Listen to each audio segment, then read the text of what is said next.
कर सकता है, मगर खेती है वो जीव सृष्टि करती है, समग्र व्यवस्था उसकी करती है। जहाँ भी जमीन का टुकड़ा है वहीं उसकी पोषण की व्यवस्था है। तो जगत के जो क्रम है उसमें भी पहले खेती यानी वनस्पति जगत आया है, उसके बाद मानव। तो आज हम कई ऐसी भ्रांति में है कि हम नहीं करेंगे तो ये होगा, हम नहीं करेंगे, ऐसा नहीं है। हमारे से भी अच्छा हो सकता है। कोरोना में हमने कितने लोगों ने कुछ नहीं किया। आज करोड़ रुपए का बजट था हवा शुद्धि का, अब्जों रुपये का पर्यावरण का था। आदमी साइलेंट हो गया तो पर्यावरण खुद ब खुद ठीक हो गया। हॉस्पिटलें बंद होने लगी, आवश्यकता ही न रही। भले कोरोना के लिए गए मगर उसमें दूसरी सब हॉस्पिटल तो बंद हो गई थी, खुद ब खुद आरोग्य ठीक होने लगा।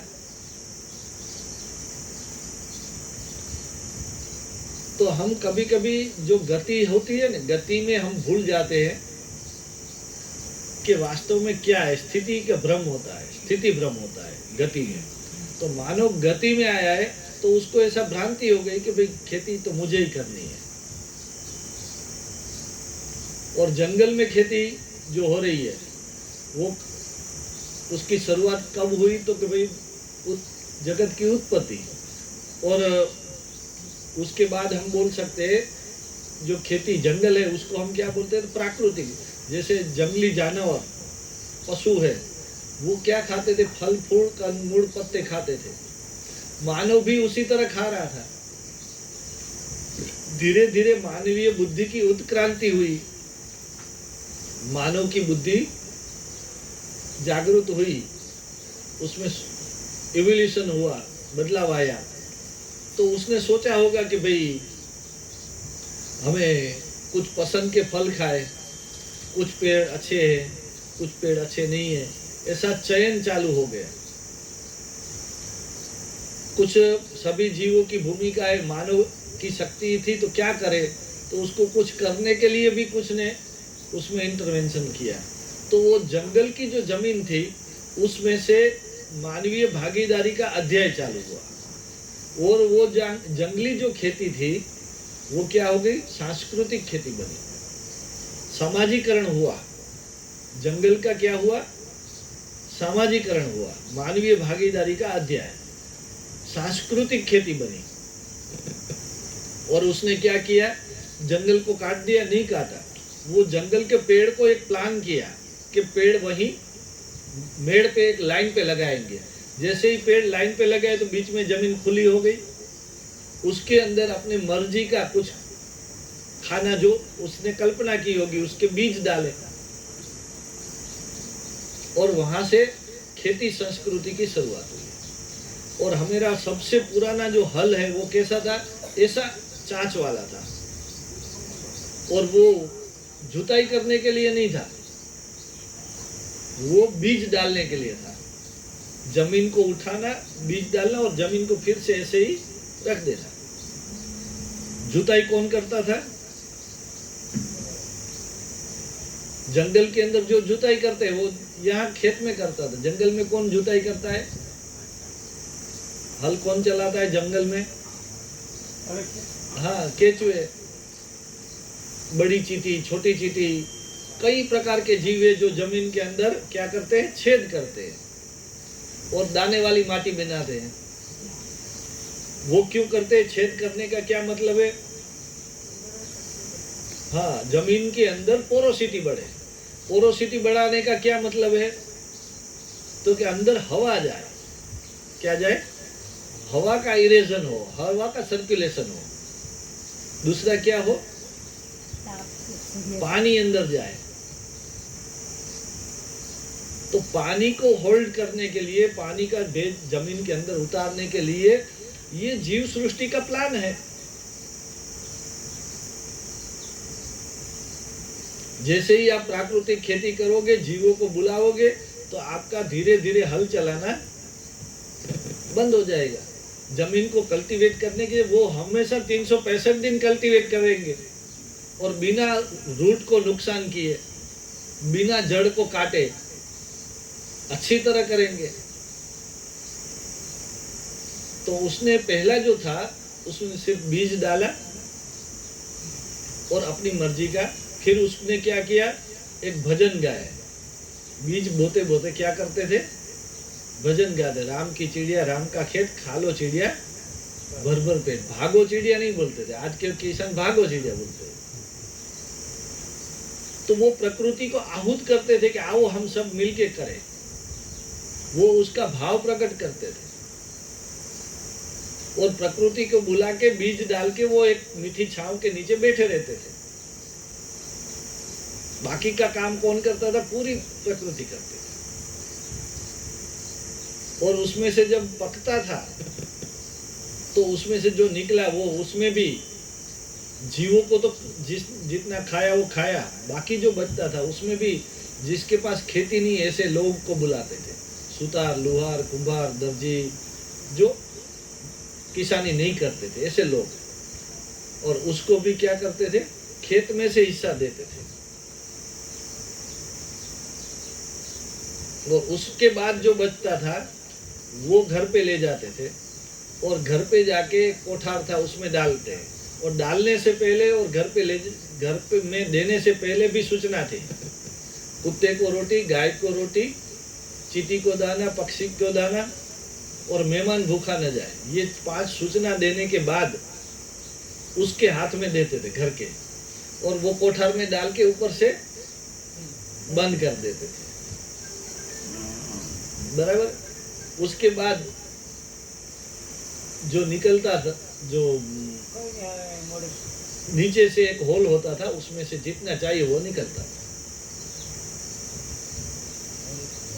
तो ये ऊपर से बंद कर देने का मतलब क्या है, और नीचे से निकालना है वो क्यों किया, हम तो अभी तो डब्बा सिस्टम है, ऊपर से देखना, डालना और देखना। तो वो देखते भी नहीं थे, क्यों नहीं देखते थे,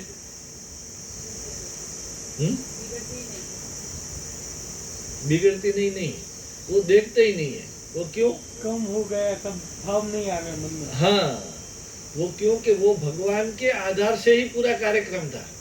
वो आज के लोग क्या मानते हैं कि मैं खेती कर रहा हूँ, उस समय क्या मानते थे, खेती भगवान कर रहे हैं। हमारे कच्छ के अंदर खेती को राम मोल बोला जाता था, राम का मोल है। आज मनोज भाई की खेती, कानजी भाई की खेती, श्यामजी भाई की खेती हो गई है, तो वो समस्या है ना। आप उसको बोलोगे कि भाई आपको ये, मैं तो कर रहा हूँ, बाकी देखना है आपको है, करना है आपको है, तो वो बोलेगे तथास्तु मैं करूँगा। आप बोलो कि मैं करूँगा तो बोले तथास्तु तुम करो। तो आज हम क्या बोलते हैं कि मैं कर रहा हूँ, तो वो बोले तथास्तु तुम करो। तो अपनी शक्ति तो कितनी है, हमें मालूम है कि मैंने इतना डाला है तो ये तो खत्म होगा। अपनी शक्ति तो सीमित है, हमको भी मालूम है हम सीमित है, इसलिए हमने डबल सिस्टम कर दिया कि वो खत्म होने वाला है। और उसको उस समय के पूर्वज थे, वो क्या थे कि वो शक्ति से जुड़े थे, खुद की शक्ति नहीं थी, तो वो जुड़े थे तो वो कभी खत्म नहीं होते। ये बात जब मैंने गांव के लोगों के बीच में कभी कभी की तो ऐसे 2 लोग खड़े भी हुए कि आपकी बात सही है, हम कितने अकाल पड़े हमें मालूम नहीं, मगर कोठार से न निकले ऐसा नहीं होता। और उसका एक उदाहरण भी देता हूँ कि हम अपने घर पे प्रसंग करते हैं तो कितने लोग आएंगे उसकी सूची बनाएंगे, उसके हिसाब से भोजन बनवाएंगे, और उस हिसाब से करते करते भी हमारा घोटाला होता है। और गांव के अंदर कोई धार्मिक कार्यक्रम होता है, साधु संत भंडारा करते हैं, तो उसमें गिनती ही नहीं होती है कितने लोग आएंगे, बिना गिनती के रसोई करते हैं, और वहाँ कभी कम नहीं होता है कि नहीं। कितने लोगों को मालूम है ये, वो क्या करते हैं मालूम है, वो भोजन परोसने से पहले एक दिया रखते हैं और उसमें उसको बोल देते हैं कि भाई अभी आपके हवाले है, जितने लोग हैं उसको जमाना है, आपको है, जो करना है पूरा आपको करना है। और वो परंपरा पहले हमारे घर में भी थी, ऐसे प्रसंगों के समय दिया करके भगवान को अर्पण करके फिर वो भोजन स्टार्ट होता था। तो वो हमें उस समय ऐसा नहीं होता था।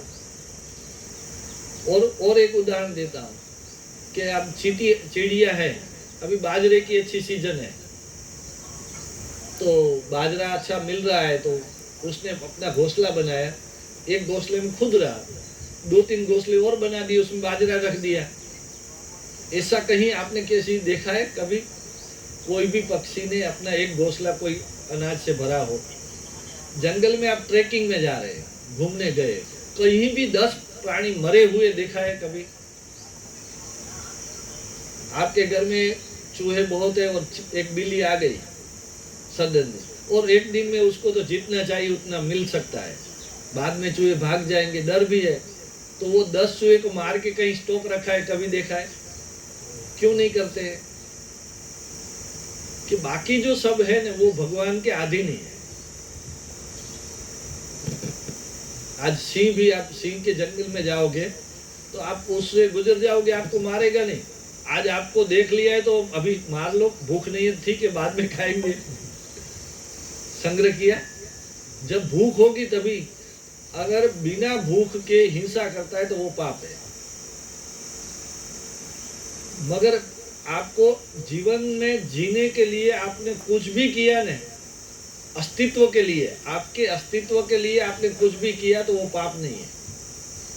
मगर आपकी व्यवस्था हो जाने के बाद अस्तित्व की कोई आवश्यकता नहीं है, फिर भी जो आप कुछ गलत करते हैं तो वो पाप है। वरना हिंसक प्राणी, भगवान हिंसक प्राणी क्यों बनाते हैं? मगर वो हिंसा नहीं है, कब? कि जब वो पेट भरने के लिए हिंसा करता है, वो टिके रहने के लिए हिंसा करता है। अनाज को भी हम जीव मानते हैं ना, तो हम भी हिंसा करते हैं। मगर वो कब? कि जब आप संग्रह के लिए करोगे तो हिंसा है, अब पेट भरने के लिए है तो नहीं। तो ये डिफरेंस है ना, वो हमें थोड़ा समझना पड़ेगा। ये इसलिए समझना है कि जब तक आपकी समझ ठीक नहीं है तो आप ये दिशा में जा ही नहीं सकते। ये प्राकृतिक खेती को समझना मुश्किल है, क्योंकि इसका दिखावा नहीं है। ये खेती में आपको बरकत दिखेगी नहीं, मगर बरकत होगी। आपको कल्पना नहीं होगा उतना आपको मिलेगा, मगर देखने से नहीं दिखेगा। कई लोग देखो गलत रास्ते पे होंगे, इतना कमाएंगे और इतना जाएगा। कुछ लोग कम कमाएंगे मगर उसका कभी खत्म नहीं होगा। तो ये जो डिफरेंस हमें प्राकृतिक खेती की अगर समझनी है तो ये भी समझना पड़ेगा। उसका दिखावा नहीं होगा, उसकी फसल में इतना चमक नहीं होगी, उसके फल में उतनी चमक नहीं होगी, मगर उसमें मिठास होगी, उसकी कीमत ज्यादा होगी, उसकी वैल्यू ज्यादा होगी। तो ये भी एक अलग दृष्टि से देखने का कार्य है। ठीक है, अब ये खेती होती कैसे? तो मुझे बताओ कि मैं, आप सब किसान हैं, बराबर है? कितने लोग किसानी कर रहे हैं, अभी खेती कर रहे हैं? अभी कर रहे हैं। मुझे बताओ कि खेती करने के लिए पहली आवश्यकता क्या है? जमीन और पानी और बीज और खाद। सबसे पहले अगर मैं डीएपी में ऐसा बोलूं कि केमिकल खेती छोड़ के उसमें आना है तो पहला प्रश्न क्या रहेगा? खाद का आएगा, बराबर। अब मैं खाद के बारे में बताऊं कि पहले मैंने भी उसको बोला था कि मुझे खाद कैसे बनाना सिखाओ। तो खाद मुझे प्राकृतिक मिल जाए तो रसायन कहाँ है? 2 जगह है, एक पेस्टिसाइड में है, एक कहाँ है? खाद में। बाजार कहाँ है? तो उसी में है, और बीज में है। तो ये खाद को पहले समझते हैं। तो जंगल में खाद कैसे मिलती है? जंगल में कौन देने जाता है? जीव जंतु से। तो उसका पूरा विज्ञान हम समझेंगे। उससे पहले हमें खाद की परिभाषा क्या है? खाद यानी क्या हम किसको खाद बोलेंगे? दुकान से हम लेने जा रहे हैं तो हम क्या करेंगे, क्या मांगेंगे वहां जाके?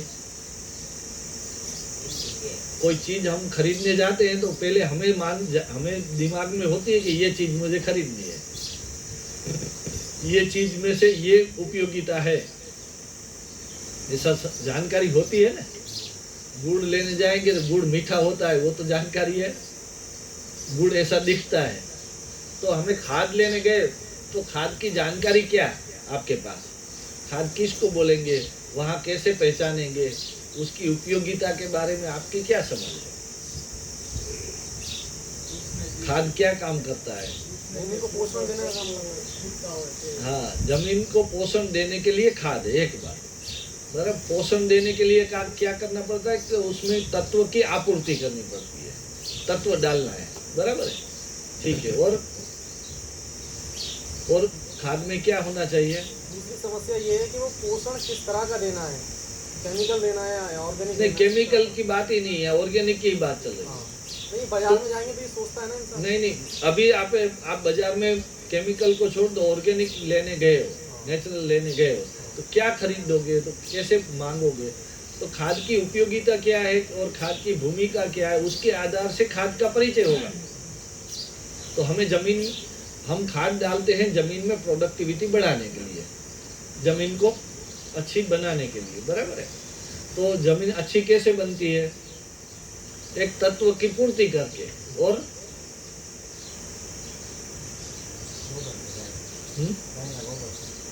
ये तो वस्तु थेगी, पर जमीन की पूर्ति अच्छी कैसे होती है?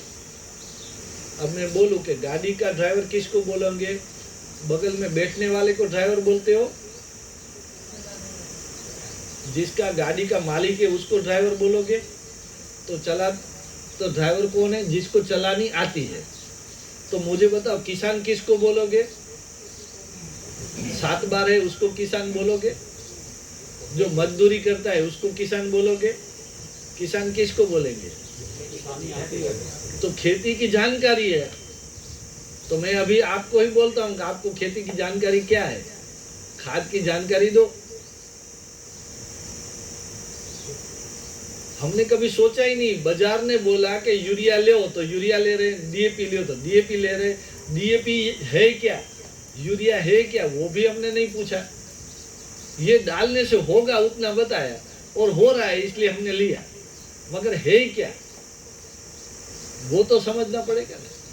तो खेती की व्याख्या में खास करके जो है कि भाई हम जो लेने जा रहे क्या क्या चीज होनी चाहिए खाद की परिभाषा में, एक है तत्व की आपूर्ति, दूसरा है जमीन को मक्खन जैसी बनाने वाला खाद चाहिए या पत्थर जैसी, પછી जमीन के जीवों को जिंदा रखने वाला खाद होता है कि मारने वाला,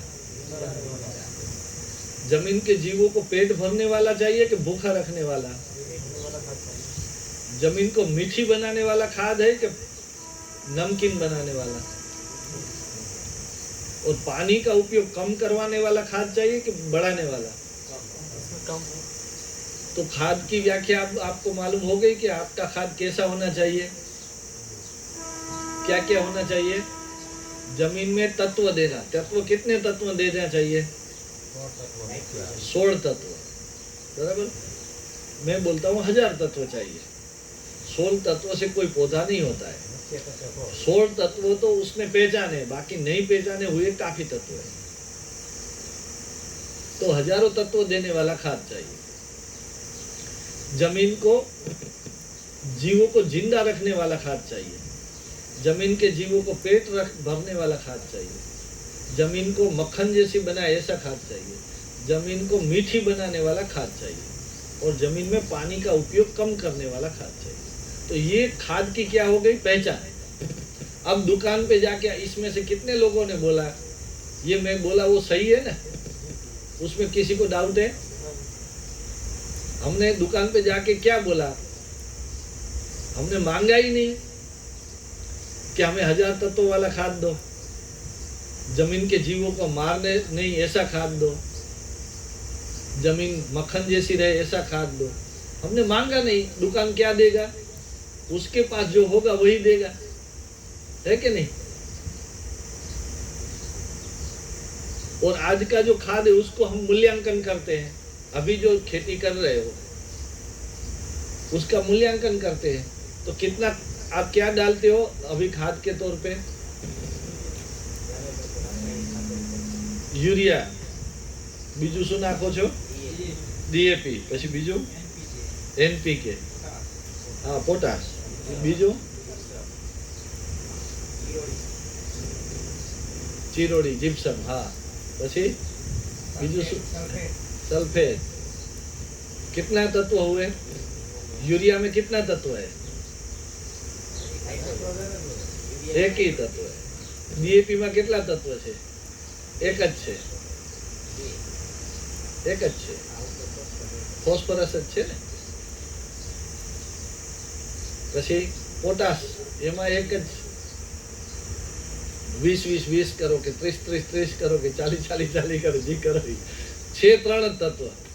કોઈ હોશિયાર છે જેમ કીધું સલ્ફેટ નાખે, કોઈ જીપ્સમ નાખે, કેલ્શિયમ નાખે, કોઈ બીજું કંઈક નાખે, એમાં 2-3 બીજા નાખે, 3 છે એ વાયુ તત્વ છે। તો અત્યારની ખેતી છે એ આપણે કહીએ છીએ કે 18 તત્વથી જે વિજ્ઞાન કહે છે, બરાબર? આપમાંથી કોઈ પણ જઈને યુનિવર્સિટીમાં જઈને કહેજો કે તમે જે વાત કરો છો 18 તત્વની, મને 18 તત્વનું ખાતર આપો। तो जेना पाछड़ हालिए जी उसको भी मालूम नहीं है, उसके पास भी कुछ नहीं और बातें कर रहे हैं, और उसके पीछे हम चल रहे हैं। जेनी पाछड़ हालिए जी एनी पण तमे माप्यो एने पण कि आपणे आनी पाछड़ वैज्ञानिकोनी पाछड़ तो हालिए छी, मगर वैज्ञानिकों के पास है, उसको बोलो कि भाई 16 तत्व की बात करो, 16 तत्व दो, कहाँ से मिलेगा, एड्रेस दो, तो वो उसके पास भी नहीं। अब मुझे बताओ कि ये जो खाद है वो जंगल में कैसे मिलता है? उसमें मुख्य तत्व जो है, ज्यादा से ज्यादा जो तत्व चाहिए वो NPK चाहिए, बराबर, बाकी कम मात्रा में चाहिए, सूक्ष्म तत्व, गौण तत्व जो है वो। यूरिया का काम क्या है? नाइट्रोजन का काम क्या है? विकास करे, वेजिटेटिव ग्रोथ, यानी वृद्धि करने का काम क्या कौन करता है? नाइट्रोजन करता है। हमारी वृद्धि, बॉडी की वृद्धि कौन करता है? वो भी नाइट्रोजन कर रहा है। हमें कहाँ से आ रहा है? हवा में। हवा में 78% नाइट्रोजन है, तो हम तो यूरिया लेते नहीं है, तो भी मिल रहा है, तो उसको वहां क्यों डाल रहे हैं? हवा में है। पोटाश का क्या है? पोटाश નું શું કામ છે?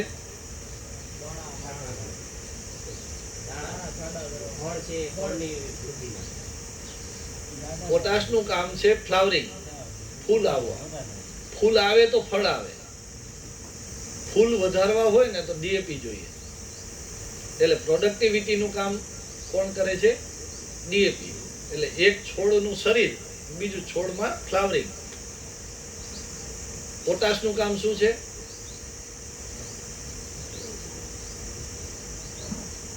પોટાશ નું કામ છે ફળને મોટા કરવા, જે તમે બોલ્યા ને, એ પોટાશ નું કામ છે। ફળમાં મીઠાશ વધારવી, એ પોટાશ નું કામ છે।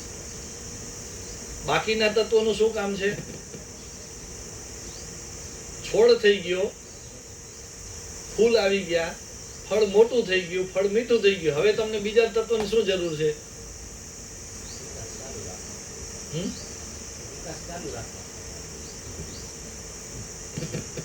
ઈ પણ છે ને, ઈ રોગ પ્રતિકારક શક્તિ છે, બરાબર? આપણું શરીર અત્યારે શું છે? NPK નું છે, બોડી છે, પણ સૂક્ષ્મ તત્વ છોડમાં નથી ગયા, અનાજમાં ના આવ્યા, અનાજમાં ના આવેલા આપણામાં નથી આવ્યા। મને કયો, આજે જન્મતા જ હોસ્પિટલમાં શું કામ જવું પડે? પેલા તો ઘરમાં જન્મ હતો, હવે હોસ્પિટલમાં જન્મ શા માટે? બસ ક્યાંથી બંધ થઈ ગયા? તો કે પેલા અનાજ શું કામ? અનાજ અને એ શું છે? ઔષધ છે। ઔષધ એટલે કે તત્વ। તો પેલા અન્ન એ ઔષધ તત્વ, આજે અન્ન છે એ શું થઈ ગયું, એમાં 3 જ તત્વ આવે એનપીકે. છોડમાં શું કામ બીમારીઓ આવી, એમાં iron, manganese, copper, molybdenum, zinc, sulphur, calcium, magnesium આ બધા તત્વ નથી. તો એ એક શ્રમ શક્તિ વધારે અને એક રોગ પ્રતિકારક શક્તિ વધારે. શું કરે, આ સૂક્ષ્મ તત્વનું કામ છે કે આપણે શ્રમ વધારે, શ્રમની તાકાત આપે, બોડીમાં તાકાત આપે. અને બીજું શું કરે તો કે રોગ પ્રતિકારક શક્તિ વધારે. અત્યારે એ છોડમાં છે નહીં. હવે આ બધું જ તત્વ છે એ છે ક્યાં, તો જંગલમાં આપણે અભ્યાસ કરીએ. જંગલમાં મને કયો છોડ છે નાઇટ્રોજનની કમી હોય તો શું થાય, પીડાશ પડી જાય. બહુ સરસ.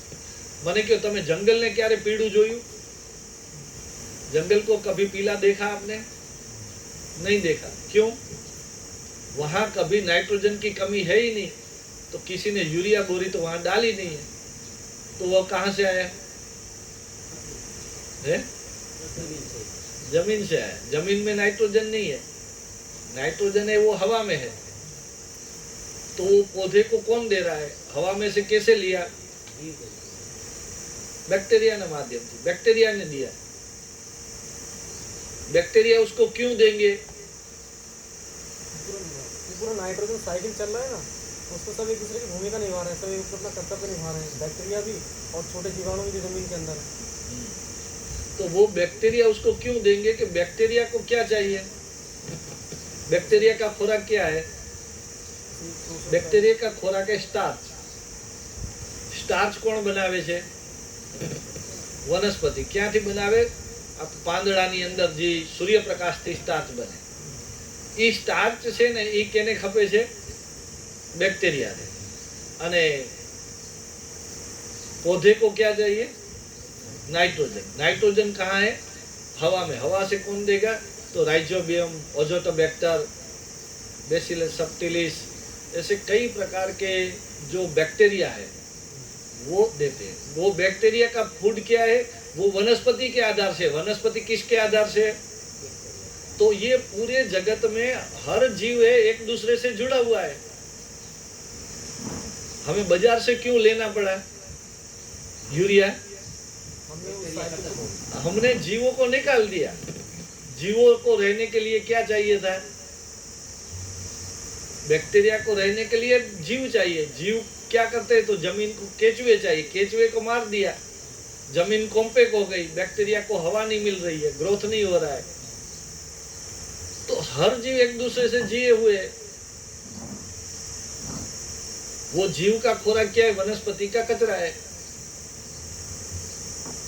फॉस्फोरस कहाँ से आएगा, जंगल में फॉस्फोरस कौन दे रहा है, डीएपी.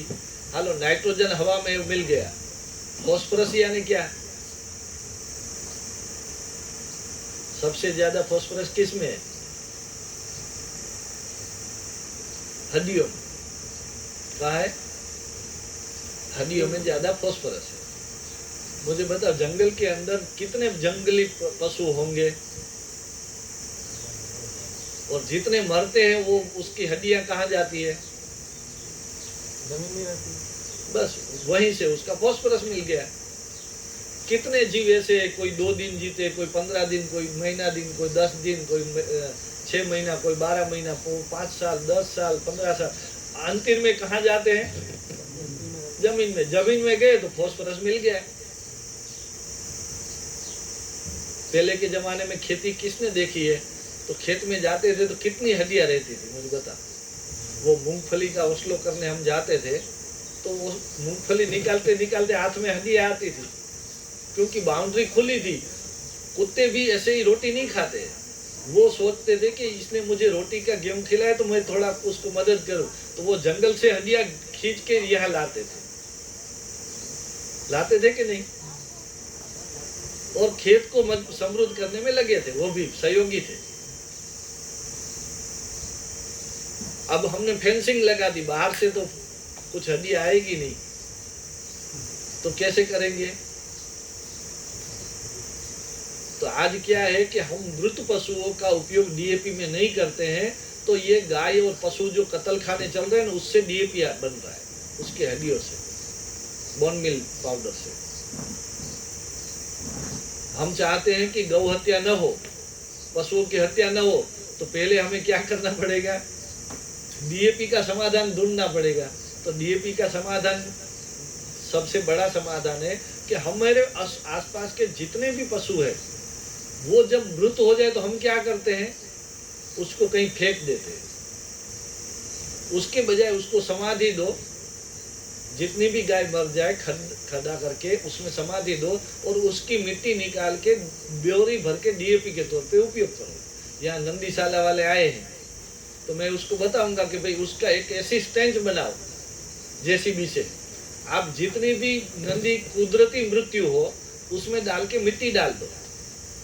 जरूर पड़े तो सीमेंट का डालो, नीचे गोबर मिट्टी थोड़ा डाल के फिर उसमें दे के समाध दे के फिर ऊपर मिट्टी डाल दो और पानी लगा दो। दबाना इसलिए पड़ता है कि मृत पशु को रखोगे तो एक तो दुर्गंध आएगी खुला रखने से, तो ऊपर मिट्टी आ गई। दूसरा है कि ज्यादा मिट्टी ऊपर नहीं डाला तो दूसरे पशु आके उसको खा जाएगी, उसको निकाल न ले, इसलिए उसको उसके ऊपर 2 फुट की मिट्टी डालनी पड़ेगी। और वो कर दिया तो ये जो हमें खेत में ही डालनी है तो सब मिट्टी मिक्स करके दे दो। वो 1200 की बैग बेच रहे हैं, आप 100 रुपये की बैग बेचना और ज्यादा डालेंगे। तो हमारे पास उसका उपाय है अपने पशुओं का, और यूरिया का भी उपाय है।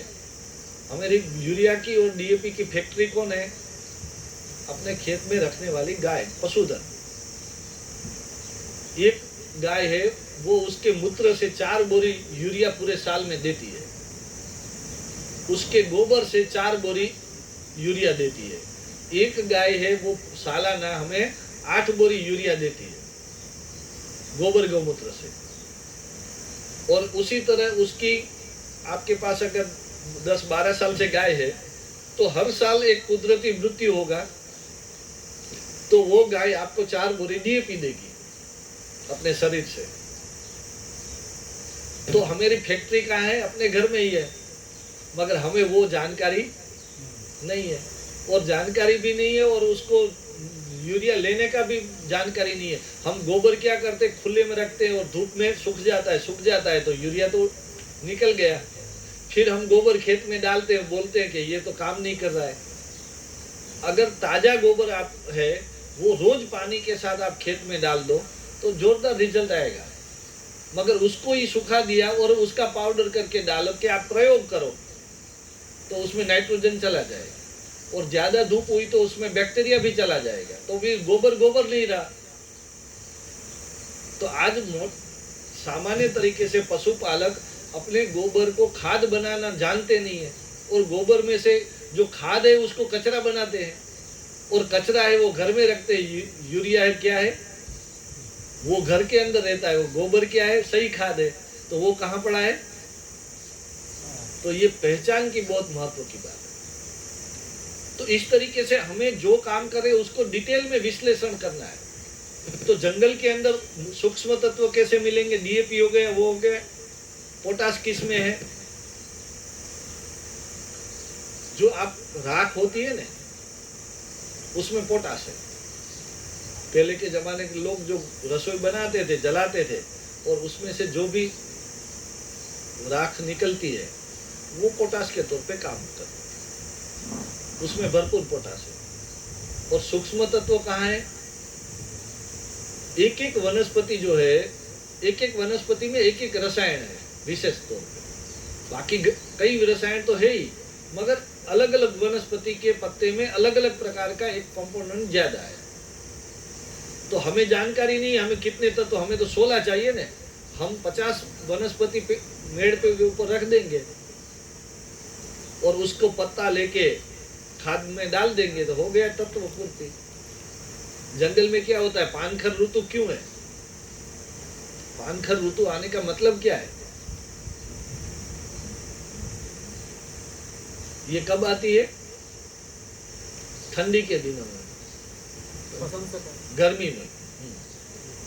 गर्मी में ना, पहले ठंडी के दिनों में पतझड़ आती है ज्यादा, बराबर। ठंडी के दिनों में पतझड़ क्यों आई? ठंडी के दिनों में पतझड़ इसलिए आई है कि जमीन के अंदर जो बैक्टीरिया है ना, उसका एक जो काम करने वाले, जो जंगल को पोषने वाला जो बैक्टीरिया है, वो बैक्टीरिया 35 डिग्री टेम्परेचर होता है तो वो मर जाते हैं, और 17 डिग्री टेम्परेचर होता है, डाउन जाता है, तो वो सो जाते हैं, काम करना छोड़ देते हैं। तो ये हवा का नाइट्रोजन, ये सब लेने का जो काम है, हवा से, सूर्य से, आकाश से, धरती से, जो तत्व वनस्पति से मिलता है ना, वही तत्व हवा से, सूर्य से, आकाश से, सभी से मिलता है। कई जगह है वो तत्व देने की, एक ही, ये तो मैंने आपको मुख्य स्रोत बताए, बाकी पोटास भी कई तरीके से वनस्पति के अंदर, कई वनस्पति, ये जो आंकड़ा है उसमें भी पोटास भरपूर है। तो जहां पोटास की कमी होगी वहीं आंकड़ा होगा, जहां रेताल प्रदेश होगा वहां वनस्पति ज्यादा होगी, क्योंकि वहां जमीन को कमी है। जहां मिट्टी वाली होगी वहां वनस्पति कम थोड़ी होगी, तो आंकड़ा तो खास करके कम होगा। तो जो आंकड़ा है वो पोटास। तो ऐसे तरह कई स्रोत है, हवा से, सूर्य से, आकाश से, धरती से, पंच तत्व से सब तत्व मिलते हैं। तो ये पंच तत्व का जो लेने का जो काम है वो बैक्टीरिया करते हैं। तो बैक्टीरिया है ना, वो बहुत मुख्य है। तो बैक्टीरिया का हमें समझना है कि वो 17 डिग्री से नीचे की ठंडी हो गई ना, तो वो काम करना छोड़ देते हैं।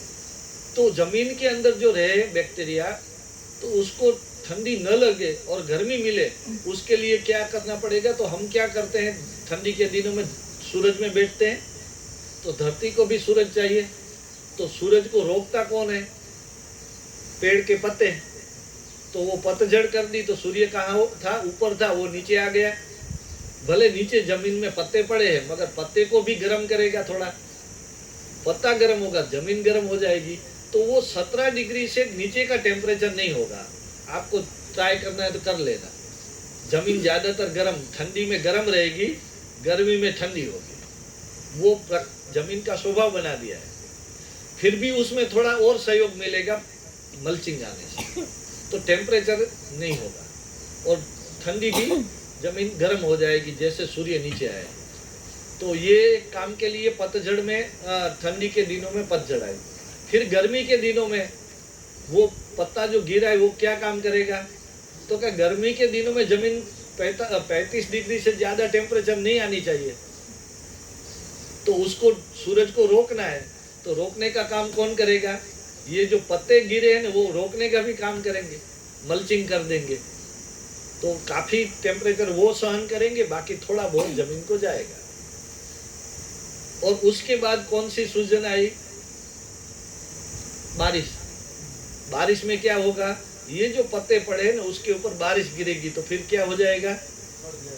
वो कंपोस्ट हो जाएगा, सड़ जाएंगे। बराबर है।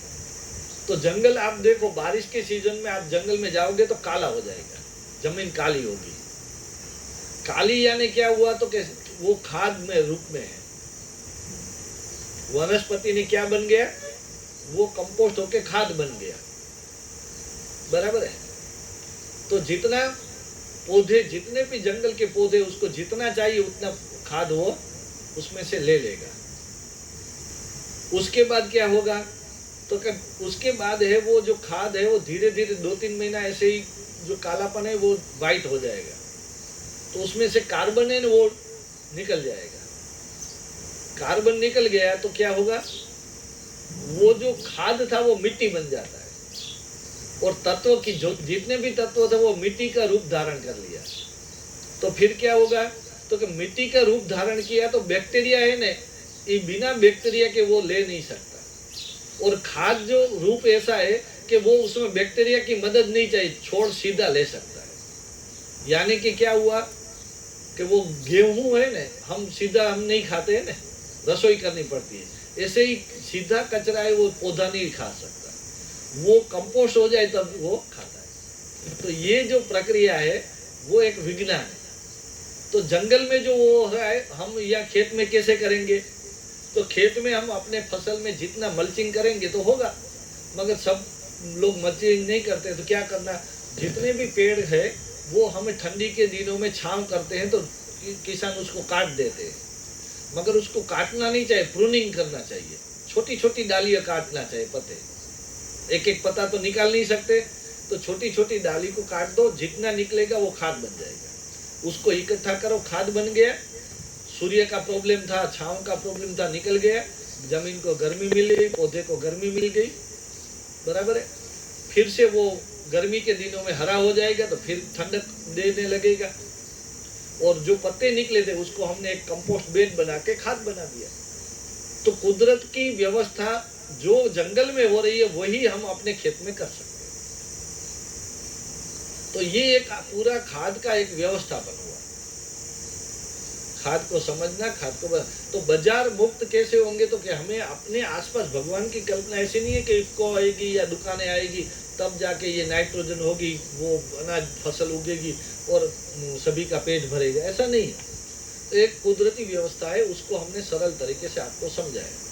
अभी बात जो आई जीवात की रोकने की, दूसरा क्या होता है किसान का प्रश्न कि जीवातों को क्या, तो मुझे बताओ, रोग यानी उसमें दो प्रकार है, जो फसल में नुकसान करने वाला जो पार्ट है वो दो है, एक है दिखने वाला, एक न दिखने वाला। जो जीवात को हम देखते हैं उसको जीवात बोलते हैं, मगर कुछ ऐसा है कि दिखता नहीं है मगर नुकसान होता है, उसको क्या बोलते हैं, उसको रोग बोलते हैं, डिसीज, पेस्ट एंड डिसीज। रोग अने जीवात।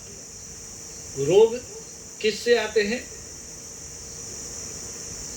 रोग आते हैं वायरस, बैक्टीरिया और फंगस से, बराबर। जो दिखते नहीं है, वायरस भी दिखता नहीं है, फंगस भी दिखता नहीं है और बैक्टीरिया भी दिखता नहीं है, और वो नुकसान करता है। और जीवात किसको बोलते हैं, चूसिया है, इल्ली है, मिलीबग है, मुंडा है, कई जो उसमें भी कई वेराइटी है। तो ये दो प्रकार का नुकसान है, बराबर है।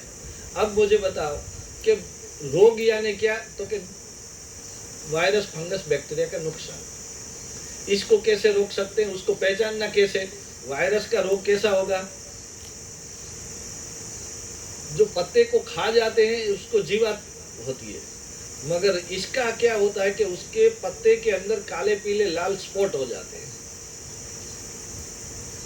उसको डिसीज बोलते हैं। कोरोना क्या था, वो डिसीज था, बराबर है। मलेरिया क्या होता है, वो मच्छर का नुकसान है, वो जीवात का नुकसान है हमारे बॉडी के लिए। और कोरोना क्या था, वो वायरस का था। मच्छर को तो हम मार के कर सकते हैं, मगर इसका क्या करेंगे, जीवात का, रोग का मतलब होता है कि उसको वायरस, फंगस, बैक्टीरिया को आप निर्मूलन नहीं कर सकते, उसको मार नहीं सकते, क्योंकि ये पूरा जगत जो बना है ना, वो बैक्टीरिया, फंगस, वायरस से बना है। आपकी बॉडी के अंदर क्या है, भरपूर बैक्टीरिया है, भरपूर वायरस है, भरपूर फंगस है, और वो इतनी वेराइटी की है कि आप उसमें से काफी वेराइटी आपको पॉजिटिव है, आपको जिंदा रखने के लिए है, आपको अच्छा जीवन देने के लिए है। कुछ वेराइटी ऐसी है कि जो पैथोजेनिक है, जो बीमारी लेने वाली है, नुकसान करने वाली है, जिसका हम क्या लेते हैं, वैक्सीन लेते हैं। जो नुकसान करती है उसका हम वैक्सीन लेते हैं। तो वैक्सीन लेने से क्या होता है, तो वायरस डिफेक्ट करता है। वैक्सीन में क्या होता है मालूम है, जो वायरस का आपने वैक्सीन लिया वही वायरस का तंतु उसमें होता है, वो तंतु अंदर जाता है तो बॉडी क्या करती है, इतनी छोटी मात्रा में जाता है, मगर बॉडी क्या करती है, वो तंतु को एक्सप्लोर करके उसके रोग प्रतिकारक शक्ति, हर्ड इम्यूनिटी डेवलप करती है, इम्यूनिटी उसमें काम करती है और उसकी हर्ड इम्यूनिटी हो जाती है। फिर उसके बाद आपके जीवन में वो वायरस अंदर गया तो वो पूरा अंदर पहचानते हैं, अननोन नहीं है। तो कोरोना की दवा क्या थी, जो हॉस्पिटल में गए ना वो मर गए, और हॉस्पिटल में न गए वो बच गए, उसका कारण क्या था? हॉस्पिटल में गए, उसको क्या ट्रीटमेंट मिली, मुझे बताओ। उसने क्या किया? वायरस को मारने की दवा दी। हॉस्पिटल में गया, उसको क्या किया? एंटीबायोटिक जो इंजेक्शन थे वो इंजेक्शन दिए। अब एंटीबायोटिक इंजेक्शन दिए वो तो वायरस को मारने के लिए दिए, तो अंदर पॉजिटिव वायरस है वो जिंदा रहेंगे, वो भी मर गए। जैसे ही पॉजिटिव वायरस मरे, एक तो उसकी इम्यूनिटी डाउन थी, इसलिए इस वायरस प्रभावित हुआ था। वायरस प्रभावित कब होता है कि आपकी इम्यूनिटी डाउन होती है, और ऊपर से उसने एंटीबायोटिक दी तो दूसरा पॉजिटिव वायरस भी मर गए, तो इम्यूनिटी और डाउन हो गई, वायरस और प्रभावित हो गया, जो पैथोजेनिक था वो बढ़ गया, उसके कारण वो मर गए। हमारे यहाँ बाहर जो लोग थे, उसने क्या किया? उसने विटामिन सी, संतरे का जूस पिया, सूर्य में बैठे विटामिन डी लिया, ऐसे औषधि उकाड़े पिए, तो वो क्या किया? तो उसने इम्यूनिटी को जो तत्व था वो दिया। तो वायरस का उपाय यही है कि उसको कंटेंट डेफिशिएंसी है। वायरस क्या है? तत्व की कमी है। अगर तत्व की पूर्ति कर दो तो वायरस कोई काम नुकसान करेगा नहीं। आज भी आप टेस्ट कराओगे तो सभी के बॉडी के अंदर से आपको कोरोना का वायरस निकलेगा, मलेरिया, डेंगू, सब का वायरस होगा ही, मगर वो आपको बुखार में कब कन्वर्ट होगा? इम्यूनिटी डाउन होगी। आप 4 दिन का उजागरा कर दो, 2 दिन का उपवास कर दो, कोई परिवार में स्ट्रेस आ जाए, आपकी बॉडी जैसे ही लूज होगी वो बुखार में कन्वर्ट होगा, तब तक नहीं होगा। तो अपनी बॉडी के अंदर उसको प्रोटेक्ट करने की व्हाइट सेल, रेड सेल जो तत्व है वो सब कुछ है, तो एक पूरी सिस्टम काम कर रही है। तो वायरस बैक्टीरिया को मारने की जरूरत नहीं, उसको क्या चाहिए? तत्व चाहिए। जैसे ही हमने हजारों तत्वों वाला खाद दिया, हमने क्या किया? प्रकृति में क्या है? हजारों तत्व। दुनिया के जितने भी तत्व है किससे बने हैं? ये पंच तत्व से बने हैं। तो पंच तत्व से जो अगर हम कंपोस्ट खाद बनाते हैं पंच तत्व से, तो उसमें कितने तत्व होंगे? 118 हजारों तत्व होंगे। तो 1000 तत्वों वाला खाद अगर आपने डाला तो वायरस आएगा, फंगस आएगा, बैक्टीरिया होगा, कुछ नहीं होगा। हमारे बच्चे के अंदर हॉस्पिटल में जाना पड़ता है। दादा है वो अभी तक हॉस्पिटल में 5 बार गया है, वो 15 साल का बच्चा 10 बार गया है। क्यों कारण? तो कि हमारे दादा की जो बॉडी 30 साल में बनती है, किसी की भी बॉडी है पूरे साल का स्टॉक करती है वो 30 साल तक। तो 30 साल में ये जो बॉडी का ढांचा बनता है ना, वो रिजर्व है, सब मांस मज्जा में सभी जगह वो उसमें स्टॉक रहता है तत्वों का। तो वो जो हजारों तत्वों वाला धावण पिया था ना, उस अनाज खाया था, उससे बॉडी बनी है, इसलिए उसके अंदर कंटेंट की आपूर्ति है। हमारी जो बच्चा है उसकी माता है अभी 25 साल की, यूरिया आ गया 50 साल हो गया, 25 साल हर जगह पहुंच गया। तो अभी जो माता है उसने किसका धावण पिया है? वो डीएपी यूरिया की बोरी का धावण से अनाज पकाए, वो अनाज से वो है, तो उसके अंदर कंटेंट नहीं है, इसलिए वो माता जो है वो कुपोषित है, उसका बच्चा भी कुपोषित है, और बच्चा का भी पोषण जो दे रहे हैं वास्तव में उसमें भी कंटेंट डेफिशिएंसी है। तो ये बात हमें समझनी होगी कि भाई हम 200 किलो वजन उठाने वाला 20 किलो पे क्यों आ गए? तो हमें जो तत्व शक्ति बढ़ाने के लिए और रोग प्रतिकारक के लिए जो तत्व है वो नहीं मिले। जैसे ही ये खाद डालोगे ना, ऑटोमेटिक वो तत्व आ जाए। तो रोग, जैसे ही प्राकृतिक खेती करोगे तो रोग की मात्रा आपको कम हो जाएगी, होगी ही नहीं। दूसरा रोग आने का कारण है ज्यादातर ज्यादा पानी से आता है वायरस, फंगस। बारिश में ज्यादा बारिश हो गई, ज्यादा पानी भर गया तो फंगस लग जाएगी, देखना। बारिश कब, पानी कब ज्यादा चाहिए? जब आपके अंदर पानी का नितार शक्ति नहीं है, पोरोसिटी नहीं है, जमीन नीचे नहीं जाएगा, भरा रहेगा तो क्या होगा? तो पौधा सूख जाएगा। तो पानी ज्यादा होता है तब जाके डिसीज आते हैं, वो भी आपका हो गया। कि जैसे ही कंपोस्ट खाद आप उपयोग करोगे, जमीन पोछी मक्खन जैसी हो जाएगी, पानी को नीचे उतार देगी, तो पौधे को जो पानी का जो दुष्प्रभाव है वो होगा नहीं और डिसीज आएगा। अब रोग और जीवात की बात करते हैं। जीवात क्यों आते हैं? जीवात का एक फंडामेंटल साइंस है।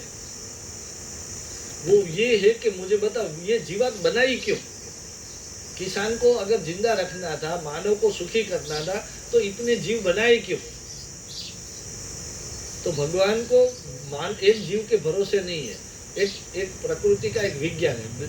एक मुझे बताओ मूंगफली का बीज कितने सालों तक प्रकृति को संभालना है? मानव को नहीं, प्रकृति को। बैंगन का बीज कितने सालों तक रखना है इस पृथ्वी पे? टमाटर का बीज कितने सालों तक रखना है? आम का बीज कितने सालों तक रखना है प्रकृति को? जब तक प्रकृति है तब तक उसकी तो वो रखना है।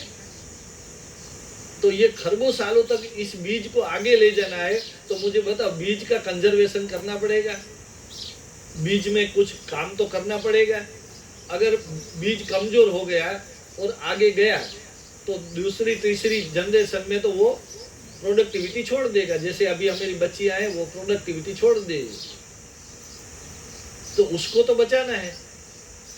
तो वो क्या करता है कि जो सशक्त बीज है ना, तंदुरुस्त छोड़ है ना, उसको बचाता है, और जो कमजोर पौधे हैं ना उसको नष्ट करता है।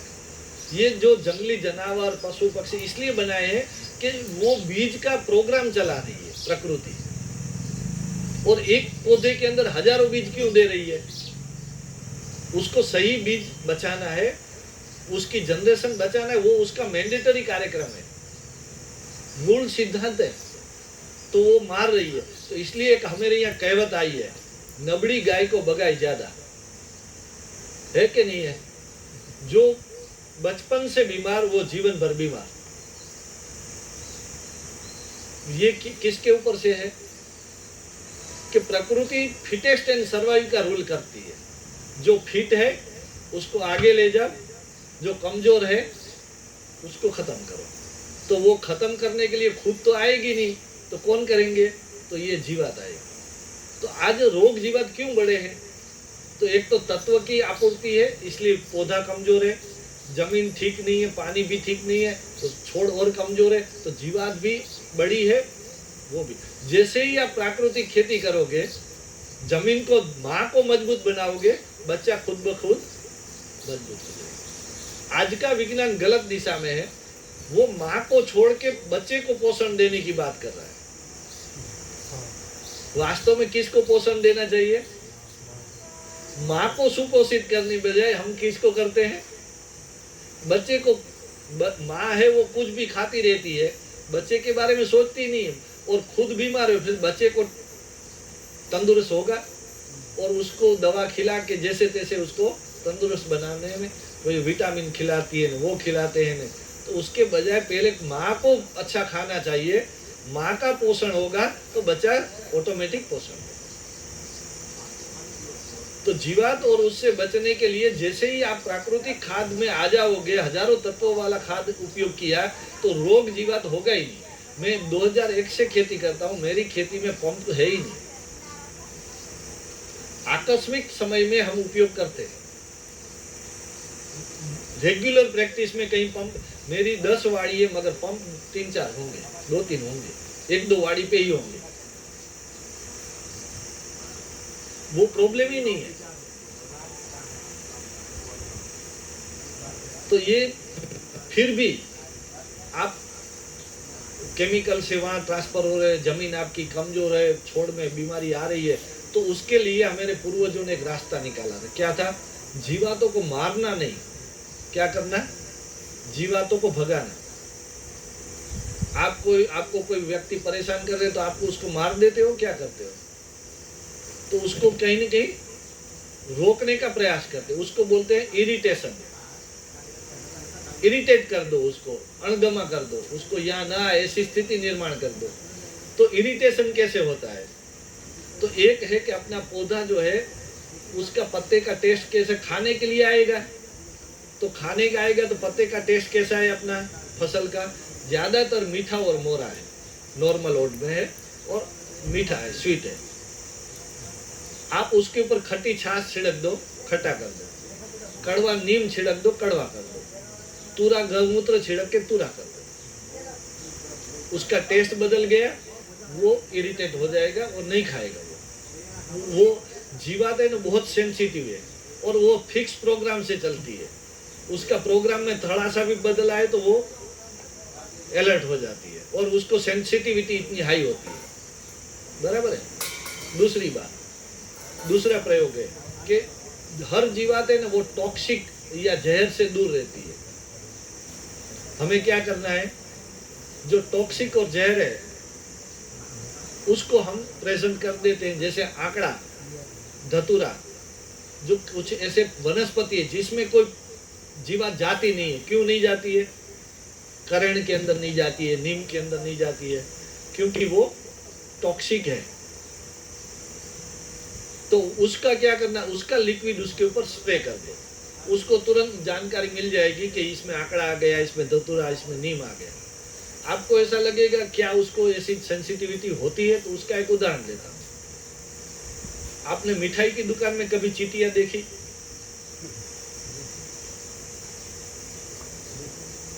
आप पहले घर में त्योहारों में मिठाई बनाती थी, आती थी, वो टेबल के नीचे कटोरा रख के पानी, तब जाके वो संभाल पाते थे। इतनी चींटियां, इतनी बड़ी चींटी घर में रहती थी। वो क्यों आती थी? तो कि खाने के लिए। पर आज क्यों नहीं आ रही है? और मिठाई की दुकान में क्यों नहीं आती है? हम जो खा रहे हैं वो केमिकल हाँ, जहर हो गया है, मतलब जहर। तो वो चींटी को उसमें क्या है, तो उसमें प्रिजर्वेटिव डाला है। कितना बूंद डालते हैं? 1-2 बूंद डालते हैं, मगर वो उसको मालूम हो गया है। उससे भी ज्यादा बताऊं तो आपने मिठाई की दुकान पे नहीं, आपने खुद एक पेड़ा बनाओ, एक मिठाई से पेड़ डालो, दोनों को रख दो। थोड़े दिन में क्या होगा, आपका जो घर का बना हो उसके ऊपर फंगस आएगी, और जो मिठाई की दुकान से रखा होगा उसमें फंगस भी नहीं आएगी। फंगस को भी मालूम है कि ये अखाद्य है, जीवातों को भी मालूम है कि ये अखाद्य है, मानव को मालूम नहीं, उसका ज्यादा पैसा देता है। घर की मिठाई उसको अच्छी नहीं लगती, जहर वाली ही अच्छी लगती है। तो ये प्रकार कई ऐसे रोकने के उपाय है। और एक उपाय है, हर जीव को किससे डर लगता है? डराना है। जीव को रोकने के लिए डराना है। डर किससे? तो आग से डरता है हर जीव। जिसकी नजर है वो, उसको आग दिखा दो, वो भाग जाएगा। कितना भी प्राणी, हिंसक प्राणी कोई भी है, आग हाथ में है तो वो नहीं आएगा। और जिसकी नजर नहीं है वो आग की सुगंध से नहीं आएगा। बराबर है। अब मुझे बताओ कि आग की सुगंध किस में है? राख में। तो हम बहन, बारिश होती है तो कितनी बड़ी चींटी आती है, तो हम क्या करते हैं, लक्ष्मण रेखा लगाते हैं और वो राख का एक लाइन करते हैं, तो वो उससे आगे नहीं आती। तो क्या था? तो उसका डर था। जंगल के अंदर हमारे साधु संत बैठते हैं, भभूति क्यों लगाते हैं? ऊपर से लेके नीचे तक, और आगे धुना क्यों करते हैं? ये कोई धार्मिक अनुष्ठान नहीं है, ये प्रोटेक्शन है। उसको जंगल में बैठना है, साधना करनी है। जंगल में माखी मच्छर रहेंगे तो उससे कैसे बचे? बिच्छू से बचना है, सांप से बचना है, तो कैसे बचे? और आपने कभी ऐसे साधु को हॉस्पिटल जाते देखा है? माखी मच्छर कोई काटा हो, वो जैसे ही इसकी सुगंध कम होती है फिर से डाल देते हैं, भभूति आगे ही रखते हैं। मच्छर काटने लगे, थोड़ी लगा दिया, बात खत्म। तो ये लॉजिक है। तो बिना हमारे फसल के ऊपर भी आप राख छिड़क सकते हैं, उससे 2 काम होगा, पोटाश भी मिलेगा, जैविक नियंत्रण भी होगा। कंदमूल के अंदर जितनी राख डालोगे उतना फल बड़ा होगा। कंदमूल में पोटाश ज्यादा होता है। दूसरा है, ये 3 चीज हो गई। और चौथा है, तो थोड़ी मिस याद निकल गया है, बताऊंगा। तो ये जो 3-4 प्रकार जो है लॉजिक है, हमें अपने लॉजिक का उपयोग करके उसको प्रोटेक्ट। मगर इसका जो उपयोग है उसमें ध्यान ये रखना है कि आप बार बार उसको बदलना है, कोई भी एक उपाय नहीं चलेगा, वरना वो रजिस्टिविटी आ जाती है। कोई भी चीज की रजिस्टिविटी आ जाती है। अंकलेश्वर आप जाओगे तो वहाँ इतनी दुर्गंध हमें लगेगी, मगर अंकलेश्वर वाले को नहीं लग रही है। सफाई कामदार है, उसको गटर की कभी भी दुर्गंध नहीं आती, क्योंकि उसकी रजिस्टिविटी आ गई। तो जीवातों को भी रजिस्टिविटी आ जाएगी, इसलिए उसको हमें रोटेट करना है। एक बार आंकड़ा है तो एक बार धतूरा, एक बार ये राख का प्रयोग है। तो ऐसे नेचुरल प्रयोग जो है ना, उसको हमें रोटेट में करना पड़ेगा। दूसरी बात है कि हमें एक्सट्रैक्ट निकालने के लिए अगर आप पहले से करते हैं तो आप पानी के ड्रम में डाल दो, तो 1 महीना डाल दोगे या गौमूत्र में डुबो दोगे तो कोई भी चीज़ डिजोल्व हो जाएगी। आपको तुरंत करना है 2 दिन में, तो वो डिजोल्व नहीं होगी। तो क्या करें, उबालना है उसको, पानी अंदर डाल के उसमें कोई भी चीज़ डाल के उबाल सकते हो। एक है दुर्गंध फैलाना, जो एक बात मेरी मिस हुई थी, तो ऑड स्मेल कर दो। वातावरण में जो स्मेल है ना, उसको ऑड कर दो। जैसे कि अभी हम बैठे यहाँ 5 लगभग महीना दिन पुरानी छाछ की अभी यहाँ रख दो, इतनी दुर्गंध आएगी, हम सब भाग जाएंगे। तो वो जानवर हो या कोई भी हो, ऑड स्मेल जो है, इसके लिए हींग है, वघाइनी है, ऐसे खट्टी छाछ है, ऐसी कई चीज़ ऐसी है कि जिसकी स्मेल स्ट्रॉन्ग स्मेल है। तो वो स्ट्रॉन्ग स्मेल आने से वो जीवात चली जाएगी। और ये जो चीज़ है उसको रोटेट में हम उपयोग करेंगे, और उसमें लहसुन और मिर्ची की चटनी बना के, उसकी भी लहसुन की भी स्मेल होती है, तो ऐसा स्प्रे कर सकते हैं। तो ये मैंने लॉजिक बताया कि भाई जीवातों को कैसे रोकना। और अंतिम जो है कि भाई हमें गाड़ी बंगला के लिए क्या चाहिए, तो हमें मार्केटिंग करना है, और घर पे ही करो। पहला किसान का घर है, अपना मार्केट कौन सी है, पहली मार्केट कौन सी है, अपना घर। दूसरी मार्केट कौन सी है, अपना गांव। तीसरी मार्केट कौन सी है, अपनी तहसील, फिर डिस्ट्रिक्ट, फिर राज्य और देश। आज मुझे बताओ, किसान सीधा पहले कहाँ जाता है, सीधा तहसील की मार्केट में जाता है। उसने 2 मार्केट छोड़ दी, वही सबसे अच्छी मार्केट कौन सी थी, जिसमें कोई आपकी कंपटीशन ना हो। आज के युग में मार्केट में प्रॉब्लम क्या है, कंपटीशन है, इसलिए डिमांड से सप्लाई ज़्यादा होती है और आपका भाव नहीं मिल रहा है।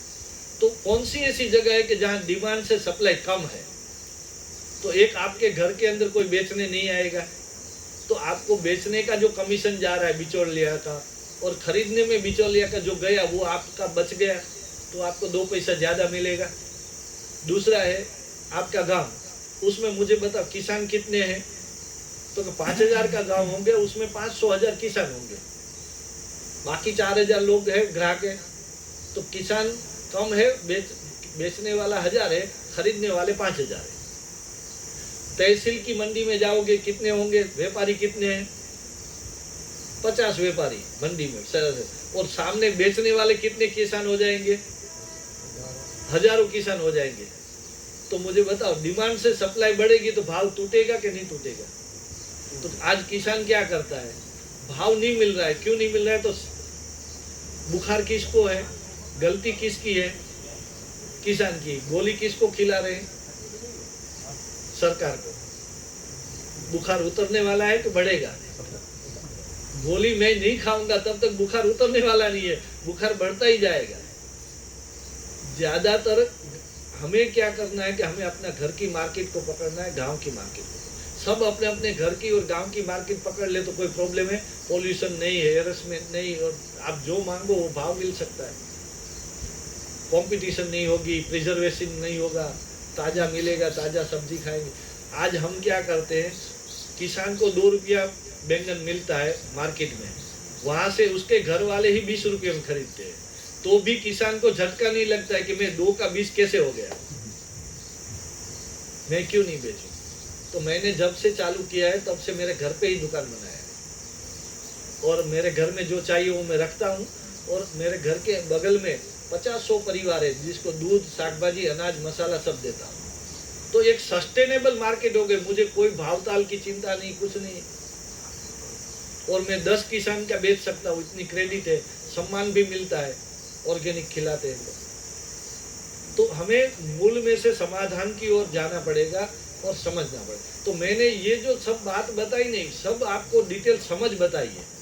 आपके घर पे आपकी परिस्थिति में जो आपको उपयोग हो आप कर सकते हैं, मगर कैसे देखना, कैसे समझना, किस तरीके से विज्ञान काम करता है उसकी मैंने ये कुछ बात आपके सामने रखी है।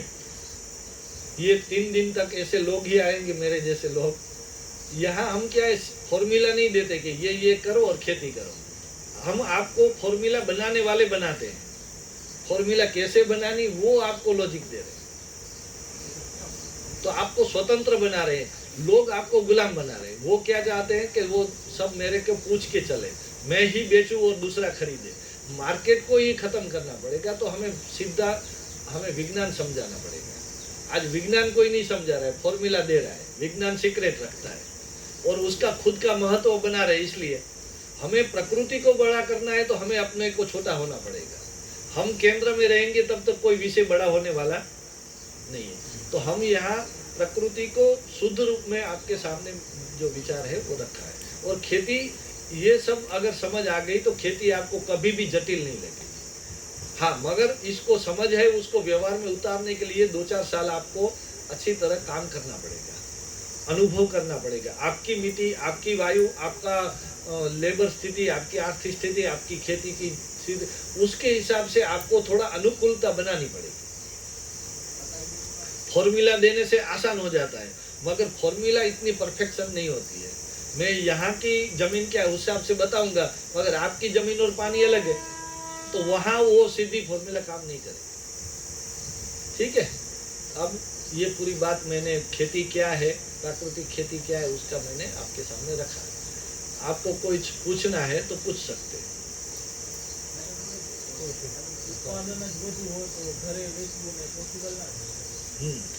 એટલે ઉત્પાદન છે ને એક જ ફસલનું લેશો તો વધારે થશે। બીજું છે કે તમે વેરાયટી ફસલ કરવી પડે। એક 4-5 આઈટમ કરો, પછી ગ્રુપ બનાવી લ્યો।